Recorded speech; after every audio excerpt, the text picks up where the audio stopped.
2 Coríntios 3,18, diz assim: mas todos nós, com o rosto descoberto, refletindo como espelho a glória do Senhor, somos transformados de glória em glória na mesma imagem, como pelo Espírito Santo do Senhor. É como o processo da borboleta. Ela está aqui atrás de mim, tá, né? Olha lá as borboletas. São lindas, né? São belíssimas. Gente, tem cada borboleta, uma mais linda que a outra.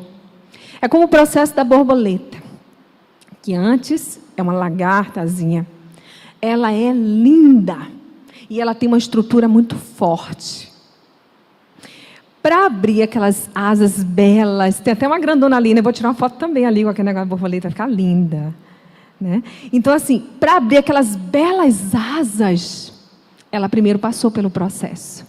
Tem mulheres que querem abrir as belas asas sem ter passado pelo processo.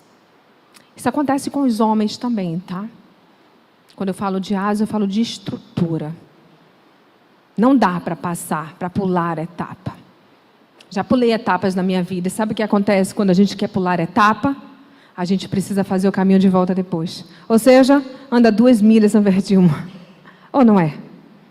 Eu preciso passar pelo processo. Eu preciso me permitir passar por esse processo. E eu e você precisamos passar por isso. Muitas vezes o processo é difícil. Mas a gente precisa ter a musculatura espiritual fortalecida. Por que a lagarta, ela fica ali no casulo, ela se mexe, remexe, ali, e eu soube, não sei se essa experiência foi real, tá, gente? Que uma vez o homem fez um teste, e ele foi e furou, para que ela pudesse sair. Então ela tentava ali naquele processo de dor e querer sair, e ele vai e abre. Essa borboleta, ela não pôde voar, porque ela não tinha estrutura fortalecida para conseguir abrir as asas. E essa borboleta morreu. Então a gente precisa fazer, mas às vezes a gente fala assim: meu Deus, fura logo esse casulo que eu quero sair. Ele fala: não, filha, você precisa passar por isso, filho. Passe por isso. Você pode não estar entendendo agora, mas depois você vai poder voar alto, como eu projetei para você. Entendem? É o refinar do Pai. Quantas vezes eu precisei passar pelo refino, não dá para contar para vocês, mas vai ter uma oportunidade, eu creio. Que eu ainda vou vir aqui com as minhas imagens para vocês verem por onde que eu passei. Passei tanto. Em 2011, eu fiz a minha bariátrica, que deu errada. Não vou contar, tá, que não dá tempo, mas vou resumir assim. Uma das coisas. Deu muito errado essa bariátrica. E aí, em 2012, eu tive uma embolia pulmonar gravíssima, e eu tinha 8 dias em casa, grave, sem saber. Eu não queria ir ao hospital, porque eu pensava assim: não, eu não devo estar bem. Só que eu comecei a me sentir muito cansada. E aí eu caminhava um pouco, eu não estava conseguindo mais. E aí fui parar no hospital.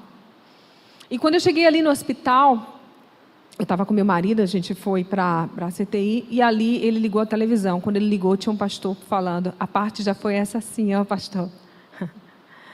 Deus te trouxe aqui, nesse lugar que você está, para reconduzir a sua vida, a sua carreira, para o ministério que Ele tem proposto. Ele quer te levar a outro lugar. 2011. Aí eu já recebi a primeira rebarba. Falei: ok, Senhor, amém. A gente diz amém logo, né? Ai, gente, amém, Senhor, amém. Eu quero. Mas eu era muito teimosa e Deus sabia. Ele mandou uma confirmação através da minha irmã, que deixou um áudio, alguma coisa para Mário, que me entregou, e eu fiz a escuta, confirmando: fui eu quem falei, foi para você. E aí eu saí dali, e ainda teimosa, aconteceram algumas coisas que vocês ainda vão ter a oportunidade de saber. E aí eu fui dormir muito triste com o Senhor, porque o que eu queria concluir, Deus não queria que eu concluísse na minha carreira. E eu fui dormir triste, e aí tive um sonho. Se no corpo eu não sei, se fora dele eu não sei. E eu estou falando aqui com muito temor ao Senhor, tá, gente? Mas eu flutuei aos céus. Não vi anjo, não vi nada, senão estaria aqui trazendo engano para os irmãos. Não vi nada. Eu vi as nuvens que a gente vê quando abre a janela do avião. Amo ficar na janela. Gente, eu abro e fico lembrando de tudo, relembrando aquilo para me dar esperança.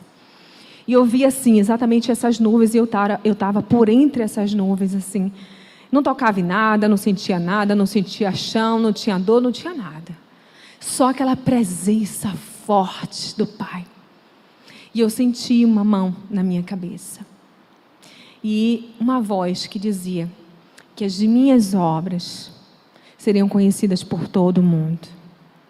Eu não entendi muito bem aquilo, mas acordei logo Mário na madrugada, a gente já orou. Isso foi em 2011. De lá para cá eu passei por inúmeros refinamentos. Cada refinamento numa área.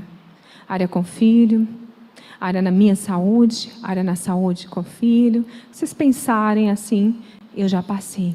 Vocês vão ter a oportunidade de saber. E Deus foi refinando cada área da minha vida, refinando. Doeu, tá? Doeu. Mas eu nunca me queixei, porque eu sabia que havia um refino do Senhor para o meu caráter ser moldado. Mas que caráter, viu? Misericórdia. Mas foi e está sendo. E aí eu pude entender. Ontem não foi, amado? Ontem. Eu estava olhando para o espelho. Cheguei a segurar na pia quando o Senhor me mostrou toda essa história, só que em detalhes, que não dá tempo para contar. E Ele me mostrou. Hoje eu tenho atendido tanto mulheres aqui, quanto mulheres fora. Mesma quantidade, fora do país. Meus livros já estão fora, já estão na Índia, Estados Unidos, Portugal e tantos outros lugares que eu não tenho ideia. Porque foram livros que Deus me entregou. A sombra da morte, deserto espiritual, miraculosa de Deus e todo mais. E eu não estou vendendo livros, porque eles estão lá no YouTube, para todo mundo ter acesso. Mas está na minha voz, tá? Mas está em áudio. Eu tenho os drives dele também, para quem quiser, tudo gratuito. Porque Deus me entregou e eu quis fazer assim. Como as pessoas começaram a ter dificuldade em ler livro, tempo, não sei o quê, eu gravei logo em áudio para não ter desculpa para ouvir esses miraculosos agir de Deus, miraculosos. Então foi isso. Então, quanto mais você entende, se submete, mais Deus trata você para a transformação. Então, se está passando por um momento de dor, permanece ali, acreditando que uma hora vai romper. Você vai romper no Senhor. E as suas asas vão abrir, não por você, mas para a glória dEle. Amém. Então, quanto mais você busca a Deus, mais forte espiritualmente você está. E a sua transformação, ela é visível. É incrível. É incrível. Eu lembro que a minha filha desenganada na CTI, uma amiga uma vez me ligou, saiu Nara chorando, eu falei, amiga, fica bem. Deus está no controle. Aí um dia eu fui dar testemunho, ela, deixa eu subir, ela subiu. Eu falei, gente, eu ligava para essa mulher aqui, ela que me consolava. Mas sabe por quê? Porque eu recebi o consolo do Espírito Santo e que com esse mesmo consolo nós consolamos. É por isso que eu falei que vocês vão tratar naquilo que vocês estão sendo tratados agora. Deus transforma, mas Ele não transforma para você ficar para dentro. Ele transforma para você transbordar.